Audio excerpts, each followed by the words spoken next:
Good morning students. समावेशी शिक्षा के भाग 2 में आप सभी का स्वागत है। तो भाग 1 में के वीडियो में आप ये स्पष्ट हो चुका होगा आप लोगों को कि समावेशी शिक्षा की अवधारणा क्या है, समावेशी शिक्षा किसे कहते हैं। तो हल्का सा रिकैप्चुलेशन कर दूं मैं कि समावेशी शिक्षा एक ऐसी व्यवस्था है, एक ऐसा अरेंजमेंट है जहां पर नॉर्मल चाइल्ड जो सामान्य बालक है और जो स्पेशल चाइल्ड है जो विशिष्ट बालक है, इन दोनों को एक साथ सामान्य विद्यालयों में जो रेगुलर स्कूल्स होते हैं, जो नॉर्मल स्कूल होते हैं, वहां पर ही शिक्षा देने का कार्य किया जाता है। और यहाँ तक भी अभी आप लोग समझ गए होंगे कि समावेशी शिक्षा में हम उन्हीं विशिष्ट बालकों को, उन्हीं बाधित बालकों को हम स्थान दे सकते हैं जिनकी बाधिता का स्तर जो है वो निम्न होता है, या फिर कह सकते हैं वे आंशिक रूप से बाधित होते हैं। तो बाधिता का स्तर जो है वो भी दो तरह के होते हैं। एक तो आंशिक बाधिता, माइल्ड इम्पेयरमेंट होता है, और दूसरी बाधिता का स्तर होता है पूर्ण बाधिता, सीवियर इम्पेयरमेंट। तो इन दोनों में डिफरेंस समझ लेते हैं कि आंशिक बाधिता किसे कहते हैं और पूर्ण बाधिता किसे कहते हैं। आंशिक बाधिता में बाधिता का जो स्तर है वो कम होता है।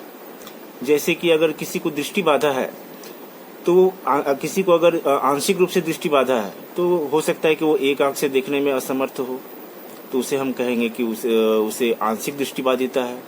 अगर किसी बालक को कम सुनाई दे रहा हो तो हम कहेंगे कि उसे आंशिक श्रवण बाधा है, माइल्ड हियरिंग इम्पेयरमेंट है। अगर दोनों कानों से ना सुनाई दो, बिल्कुल ही ना सुनाई दे, तो हम कहेंगे कि उसे पूर्ण श्रवण बाधिता है। उसी प्रकार अस्थि बाधिता, किसी का एक पैर ना होना, तो हम कहेंगे कि उसे आंशिक रूप से जो है अस्थि बाधिता है, माइल्ड इम्पेयरमेंट है। और काफी सीवियर होने से शरीर के विभिन्न अंग उसके नहीं होते हैं, तो हम कहेंगे कि उसे पूर्ण अस्थि बाधिता है।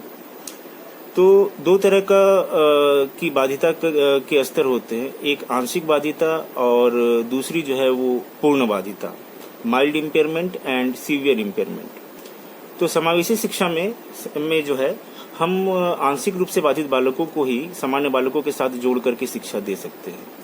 जो पूर्ण रूप से बाधित बालक होते हैं, जैसा कि मैंने पिछले वीडियो में बताया, उनको हम स्पेशल स्कूल में ही, विशिष्ट विद्यालय में ही वहां पर रिहेबिलिटेशन के लिए भेजते हैं। रिहेबिलिटेशन मतलब पुनर्वास के लिए भेजा जाता है उनको विशिष्ट विद्यालयों में। तो पूर्ण बाधित बालक जो होते हैं वे उनको हम कह सकते हैं कि वे ऐसे बालक होते हैं कि उनको उपचार के बाद भी, सारे सपोर्ट सर्विसेज के बाद भी, सारी अनुसमर्थन सेवाओं के बाद भी, अगर उनको हम सहायक सामग्री भी अगर दें, सहायक उपकरण भी दें, तब भी अगर उनकी बाधिता के स्तर में कमी नहीं आती है, तब हम कहेंगे कि वे पूर्ण रूप से बाधित बालक हैं। तो ऐसे बालकों को विशिष्ट विद्यालय में ही शिक्षा दी जा सकती है। उनको वहीं पर हम पुनर्वास के लिए, रिहेबिलिटेशन के लिए वहां पर भेज सकते हैं। वे वैसे बालक सामान्य बालकों के साथ शिक्षा ग्रहण नहीं कर पाएंगे, असमर्थ होंगे। तो जब वे स्पेशल स्कूल में तब तक शिक्षा ग्रहण कर सकते हैं जब तक उनकी बाधिता का स्तर कम नहीं हो जाता है, तब तक वो इस काबिल नहीं हो जाते हैं, तब तक उनको हम सामान्य विद्यालय में स्थान हम नहीं दे सकते हैं। तो समावेशी शिक्षा में हम आंशिक रूप से बाधित बालकों को ही हम शिक्षा देने का कार्य करते हैं। तो बाधिता के दो स्तर हो गए, एक तो आंशिक बाधिता और दूसरी पूर्ण बाधिता। तो विशिष्ट बालक जो होते हैं वो सामान्य से भिन्न होते हैं। सामान्य से भिन्न होने का मतलब है कि कल की वीडियो में हम लोगों ने देख लिया है कि जान लिया है कि वो शारीरिक रूप से तो भिन्न होते ही हैं और मानसिक रूप से भिन्न होते हैं। साथ ही साथ सामाजिक और संवेगात्मक रूप से भी विशिष्ट बालक सामान्य बालकों से भिन्न होते हैं। शारीरिक रूप से भिन्न होना मतलब किसी दृष्टि बाधिता का होना, श्रवण बाधिता का होना, अस्थि बाधिता का होना। मानसिक रूप से भिन्न होने का तात्पर्य है कि किसी मानसिक रोग से ग्रसित होना, सेरेब्रल पल्सी का शिकार होना, या फिर कह सकते हैं मानसिक मंदिता का शिकार होना।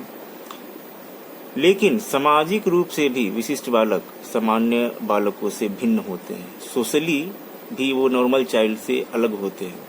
वो ऐसे कि सामान्य बालक जिस तरह समाज में समायोजन कर लेते हैं और जिस तरह से समाज में रहते हुए उसकी सामाजिकरण की प्रक्रिया चलती है, जिस तरह से वो सोशलाइजेशन का प्रोसेस उनका होता है, वैसा सामाजिकरण विशिष्ट बालकों का समाज में नहीं हो पाता है, क्योंकि विशिष्ट बालक जो है सामान्य बालकों की तरह समायोजन नहीं कर सकते हैं। समाज के अन्य लोगों के साथ वैसा इंटरेक्शन, वैसी अंतःक्रिया वे नहीं कर पाते हैं, तो उनका सामाजिक विकास अवरुद्ध हो जाता है। तो देखा जाए तो सामाजिक रूप से भी विशिष्ट बालक जो है वो सामान्य बालकों से भिन्न होते हैं। नेक्स्ट है कि वे विशिष्ट बालक जो है वे संवेगात्मक रूप से भी, इमोशनली भी सामान्य बालकों से भिन्न होते हैं। संवेगात्मक रूप से इसलिए भिन्न होते हैं क्योंकि हम जानते हैं कि वे हीनता से ग्रसित हैं, उनको कोई ना कोई बाधा है विशिष्ट बालकों को। तो ऐसे बालक जो है अपने हीनता के कारण उनकी मनोदशा जो है वो अच्छी नहीं होती है और उनका जो संवेग है वो अस्थिर हो जाता है। समाज में उनके साथ जो दुर्व्यवहार होता है, जो अपमान होता है, जो तिरस्कार किया जाता है, उनके मान सम्मान को ठेस पहुंचती है। तो ऐसे में उनका जो संवेग है, वो इमोशन जो है वो नेगेटिव इमोशन हो जाता है, वो अनस्टेबल इमोशन हो जाता है, अस्थिर संवेग हो जाते हैं, जिससे कि वे कभी कभी क्रोधित भी हो जाते हैं, हतोत्साहित हो जाते हैं। उनका संवेग, अपने संवेग पर नियंत्रण नहीं होता है, कंट्रोल नहीं होता है। तो ऐसा सामान्य बालकों के साथ नहीं होता है। सामान्य बालक इमोशनली स्ट्रांग होते हैं, अपने संवेगों पर उनका नियंत्रण होता है, कंट्रोल कर सकते हैं वे, क्योंकि उनको कोई हीनता होती ही नहीं है, उनको कोई बाधा होती ही नहीं है। लेकिन विशिष्ट बालकों के साथ ऐसा नहीं है। वे संवेगात्मक रूप से भी जो है अनस्टेबल होते हैं, अनियंत्रित होते हैं, संवेगों पर उनका काबू नहीं होता है, नियंत्रण नहीं होता है। तो सामान्य बालक और विशिष्ट बालक में जो अंतर है वो शारीरिक और मानसिक रूप से ही नहीं, सामाजिक और संवेगात्मक रूप से भी अंतर देखने में आता है, अंतर देखने में मिलता है। अब हम जानेंगे कि जो विशिष्ट बालक होते हैं उनकी कुछ विशिष्ट आवश्यकताएं होती हैं। Special needs of special childrens. तो अगर हम विशिष्ट बालकों को समावेशी शिक्षा से जोड़ते हैं, सामान्य बालकों के साथ शिक्षा देना प्रारंभ करते हैं, तो हमें उनकी उन विशिष्ट आवश्यकताओं की पूर्ति सामान्य विद्यालयों में ही करनी होगी, रेगुलर स्कूल में ही करनी होगी। तो सबसे पहले हमें ये पता करना होगा कि उनकी विशिष्ट आवश्यकताएं क्या क्या हैं। विशिष्ट बालक की कुछ विशिष्ट आवश्यकताएं होती हैं, उसको आप लोग नोट कर लेंगे और मैं पॉइंट वाइज उनकी आवश्यकताओं को मैं बतला रहा हूँ।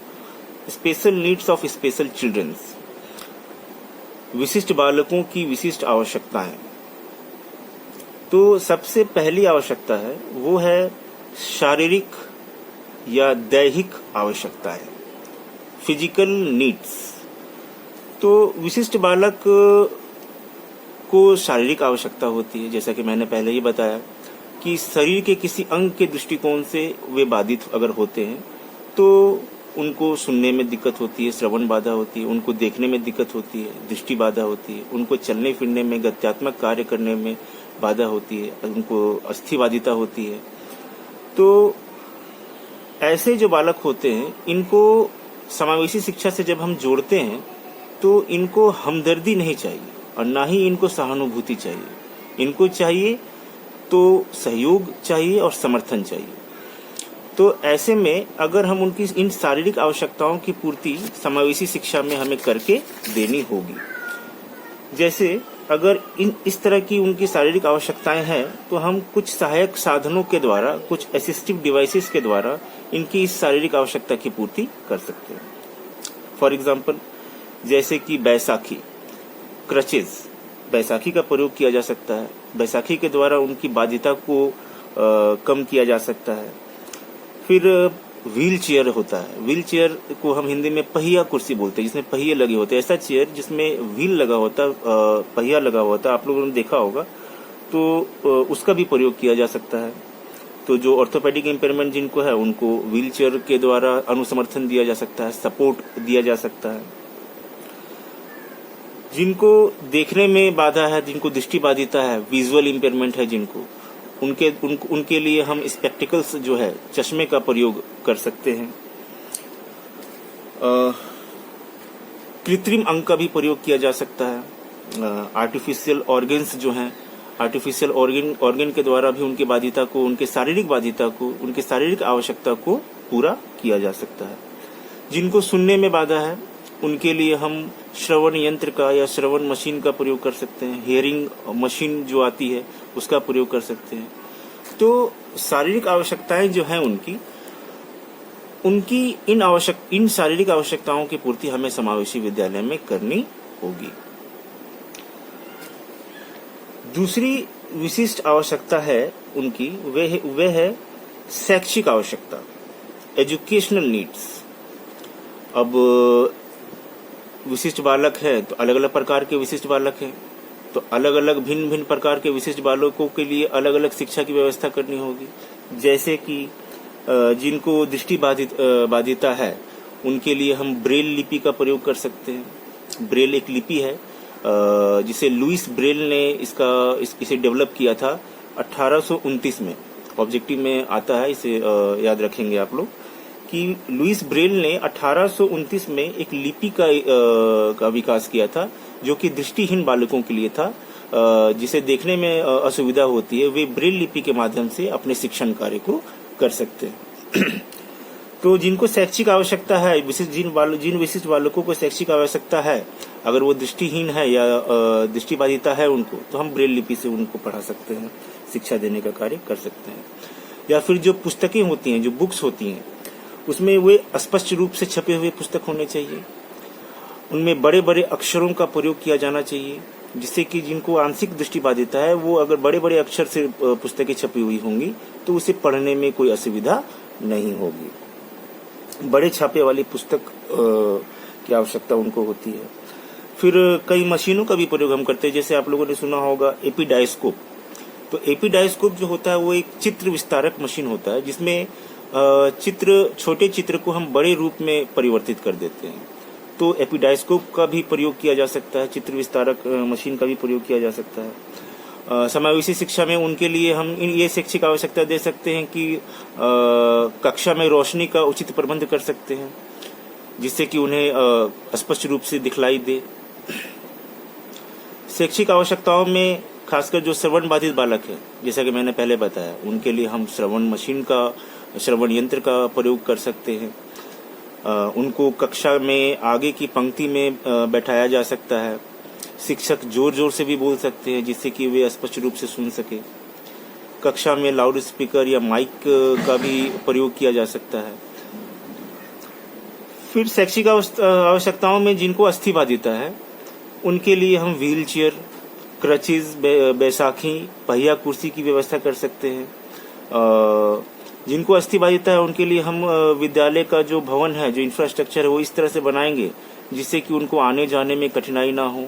व्हील चेयर के लिए भी एक रैंप बनाना पड़ेगा, सीढ़ियों के साथ साथ रैंप बनाया जा सकता है, जिससे कि वो आसानी से आ जा सके। कई जहाँ अच्छी संसाधन है वहाँ पर लिफ्ट का भी प्रयोग किया जा सकता है।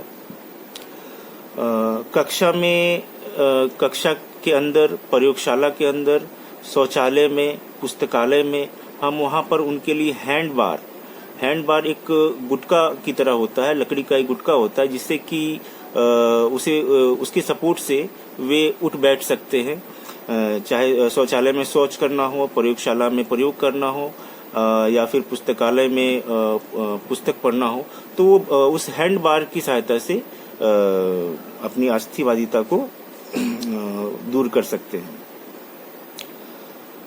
कक्षा में हम उनके लिए जो मेज होते हैं, जो बेंचेस होते हैं, जो कुर्सियां होती हैं, उनकी उचित व्यवस्था कर सकते हैं, जिससे कि उनकी ठोकर ना लगे। अगर बैसाखी से चल रहे हैं तो उन्हें चलने में, मुड़ने में, बैठने में कोई असुविधा ना हो। तो इस तरह की उनकी शैक्षिक आवश्यकता होती है। तो दो आवश्यकताओं की बात हम लोगों ने करी। एक तो शारीरिक आवश्यकता, जिसमें दृष्टि बाधिता के लिए हम क्या कर सकते हैं, श्रवण बाधिता के लिए क्या कर सकते हैं और अस्थि बाधिता के लिए क्या कर सकते हैं। उसी प्रकार शैक्षिक आवश्यकताओं में दृष्टि बाधिता के लिए हम क्या क्या उपाय कर सकते हैं, श्रवण बाधिता के लिए क्या उपाय कर सकते हैं और अस्थि बाधिता वाले बच्चों के लिए हम क्या उपाय कर सकते हैं, ये हम लोगों ने जाना।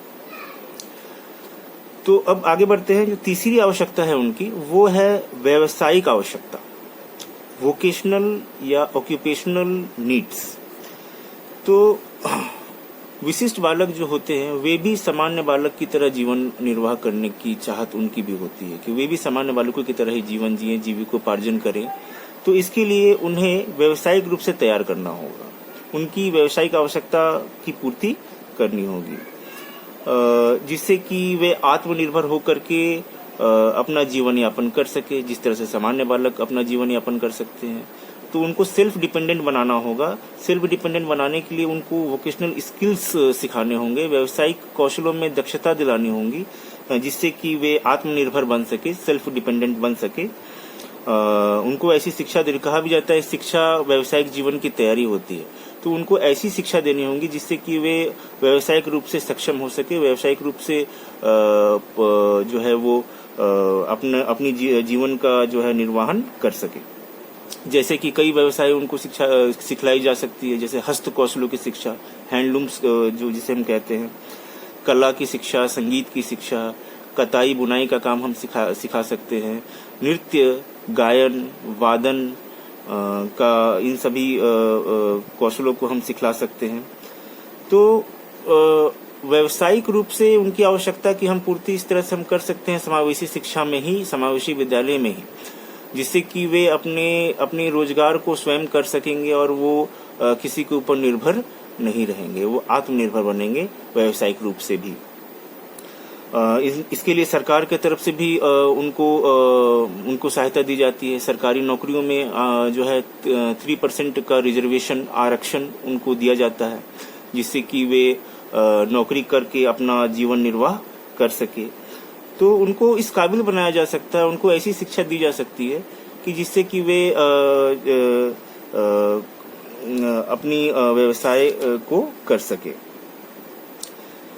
तो शिक्षा प्राप्त करके वे कम से कम कुर्सी में बैठकर कर सकने वाला कार्य तो कर सकते, भले ही वो एक सिपाही नहीं बन सकता है, लेकिन एक कुर्सी में बैठ करके एक सामान्य नौकरी तो अवश्य ही कर सकता है। तो ये होगी तीसरी आवश्यकता, व्यावसायिक आवश्यकता। अगली आवश्यकता है वो है सामाजिक आवश्यकता, सोशल नीड्स। जैसे कि मैंने पहले ही बताया कि जो विशिष्ट बालक होते हैं समाज में के जो लोग होते हैं उनको हीन दृष्टि से देखते हैं, उनको बुरी नजरों से देखते हैं। परिवार में, समाज में उनका उस वैसा सम्मान नहीं होता है, तो वो समाज के लोग उसको बोझ समझते हैं, परिवार के लोग उस बालक को एक बोझ की तरह ही समझते हैं। तो समाज का इनके प्रति एक उदासीन व्यवहार होता है। तो ये भी चाहते हैं कि सामान्य बालक जिस तरह से समाज के अन्य लोगों के साथ अंतःक्रिया करते हैं हम भी कर सकें, समाज के लोग सामान्य बालकों के साथ जिस तरह से व्यवहार करते हैं उस तरह हमारे साथ भी व्यवहार किया जाए। तो इनको सामाजिक आवश्यकता भी होती है कि समाज में वे भी रहना चाहते हैं, सामान्य बालकों की तरह ही सामान्य जीवन जीना चाहते हैं। तो ये तभी संभव है जब समाज के अन्य लोग जो है उनके प्रति सकारात्मक रवैया अपनाएं, सकारात्मक विचार रखें, सकारात्मक सोच रखें, तो उन्हें भी समाज का एक अभिन्न अंग समझा जाए।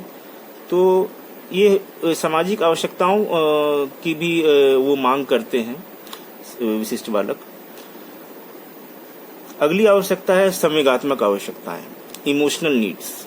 इमोशनल नीड्स में मैंने पहले ही बताया कि समाज में उनका इमोशन जो है वो अनस्टेबल होता है, उनका संवेग जो है वो अस्थिर होता है। वो इसलिए होता है क्योंकि समाज में जब उनके साथ दुर्व्यवहार होता है, समाज में जब उनके साथ जब वे समाज में अपमानित होते हैं, जब उनका तिरस्कार किया जाता है, जब उनके मान सम्मान में ठेस पहुंचता है, तब स्वाभाविक रूप से उनका जो संवेग है वो ऋणात्मक हो जाता है, वो नेगेटिव दिशा में चला जाता है।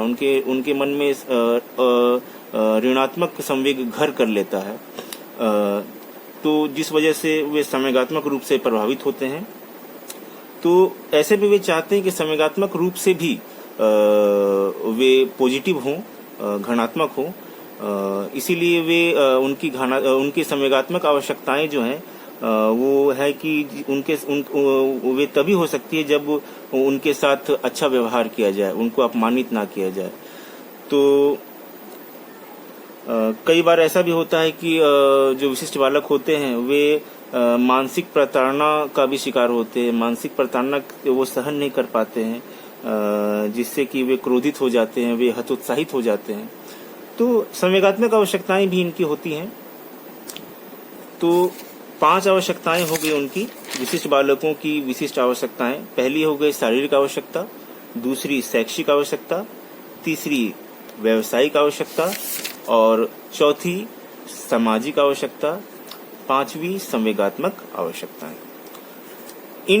ये सभी तो मुख्य आवश्यकताएं हो गई, विशिष्ट आवश्यकताएं, लेकिन इसके अलावे भी कुछ अन्य आवश्यकताएं भी उनको होती हैं, तो उसको भी हम लोग पॉइंट वाइज डील कर लेते हैं।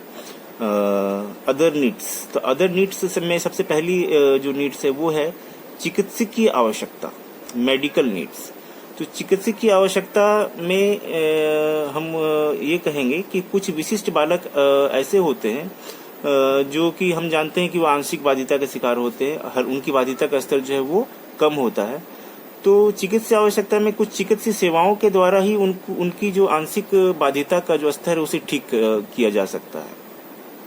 तो ये जानना आवश्यक है कि उनकी चिकित्सीय आवश्यकताएं क्या है, उनको तकलीफ क्या है, उनकी बाधा क्या है। तो चिकित्सा के द्वारा ही हम उनकी आंशिक बाधिता को पूरा करने का या आंशिक बाधिता को दूर करने का कार्य किया जाता है। दूसरी आवश्यकता है सर्जिकल एवं चिकित्सीय समर्थन की आवश्यकताएं। सर्जिकल एवं चिकित्सीय समर्थन की आवश्यकताएं, needs of surgical and medical support. तो कई बाधित बालक ऐसे होते हैं तो जो बहुत कम या बहुत अल्प बाधिता रखते हैं, तो उनको छोटे से सर्जिकल ऑपरेशन से ही उनकी बाधिता को दूर किया जा सकता है। तो हमें यहाँ पर पहचान करना होगा, ये रिकॉग्नाइज करना होगा कि उनकी बाधिता है क्या, और क्या वो उनकी ये बाधिता किसी सर्जरी के माध्यम से ठीक हो सकती है। तो ऐसा करने से अगर उनकी बाधिता दूर हो सकती है तो हम उसे जो है सर्जरी के द्वारा भी हम ठीक कर सकते हैं। तीसरी जो आवश्यकता है वो है विशिष्ट कौशलों एवं प्रतिभा को पहचानने की आवश्यकता। विशिष्ट कौशलों एवं प्रतिभा को पहचानने की आवश्यकता, needs of identification of special skills and talent. तो विशिष्ट बालकों में कुछ विशिष्ट कौशल भी होती हैं, उनकी कुछ विशिष्ट प्रतिभाएं भी होती हैं, जिनका विकास करके उनके आत्मविश्वास को बढ़ाया जा सकता है। तो उनकी प्रतिभा को अगर हम बढ़ा देते हैं, उनके कौशल का विकास कर देते हैं, तो वे उनका आत्मविश्वास बढ़ जाएगा और उसको वे अपने जीविकोपार्जन। तो ऐसा नहीं है कि विशिष्ट कौशल और विशिष्ट प्रतिभा सिर्फ सामान्य बालकों के पास ही होती है, लेकिन विशिष्ट बालकों के पास भी विशिष्ट कौशल होती है या विशिष्ट प्रतिभा वे भी रखते हैं। उनके पास भी टैलेंट होता है, उनके पास भी स्किल्स होता है। तो उस स्किल्स को, उस कौशल को निखारने की आवश्यकता है। चौथी आवश्यकता है व्यक्तित्व विकास एवं समाजीकरण की आवश्यकता, needs of personality development and socialisation. तो यहाँ दो बातें हैं, व्यक्तित्व का विकास और समाजीकरण की आवश्यकता। तो समाजीकरण के लिए उनको समाज में उनके साथ वैसा व्यवहार करना होगा, अच्छा व्यवहार करना होगा, सकारात्मक व्यवहार करना होगा। कई बार ऐसा होता है कि वे अपनी हीनता के कारण समाज से कटे रहते हैं, समाज से दूर रहते हैं, अधिक लोगों से मिलना जुलना पसंद नहीं करते हैं, लोगों के घर जाना पसंद नहीं करते हैं। इससे उनका सामाजिक विकास जो है वो नहीं हो पाता है और उनका जो व्यक्तित्व है वो इंट्रोवर्ट हो जाता है, वो अंतर्मुखी बन जाते हैं। स्वाभाविक है, अंतर्मुखी वो अपने में ही घुट के रहते हैं, वो ज्यादा मिलना जुलना पसंद नहीं करते हैं, तो उनका व्यक्तित्व जो है वो इंट्रोवर्ट बन जाता है।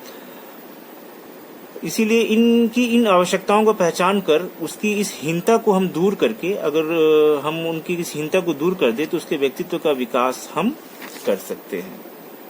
तो यहाँ दोनों ही चीजें हैं कि समाजीकरण, जैसे ही उनका समाजीकरण किया जा सकेगा वैसे ही उनका व्यक्तित्व का विकास भी हो सकेगा बिल्कुल। पांचवा जो है आवश्यकता वो है परामर्श एवं मार्गदर्शन संबंधी आवश्यकताएं। परामर्श एवं मार्गदर्शन संबंधी आवश्यकताएं, needs of counselling and guidance. विशिष्ट बालकों को जो है दूसरों से परामर्श या निर्देशन मार्गदर्शन की आवश्यकता होती है, जिससे कि वे उचित क्षेत्र में उचित दिशा में उनको मार्गदर्शन मिल सके। कई बार ऐसा होता है कि विशिष्ट बालकों को अपनी कठिनाइयों का, अपनी समस्याओं का पता ही नहीं होता है कि किस तरह से अपनी कठिनाइयों को, अपनी समस्याओं को वो दूर करें। तो ऐसे में उनके लिए काउंसलर, गाइड की आवश्यकता पड़ती है, परामर्शदाता की आवश्यकता पड़ती है, निर्देशक की आवश्यकता पड़ती है, मार्गदर्शन की आवश्यकता पड़ती है। तो वे दूसरों से मार्गदर्शन की मांग करते हैं। अगर उनको उचित मार्गदर्शन कर दिया जाए उचित दिशा में, उचित क्षेत्र में, तो उसकी इस आवश्यकता को पूरा किया जा सकता है।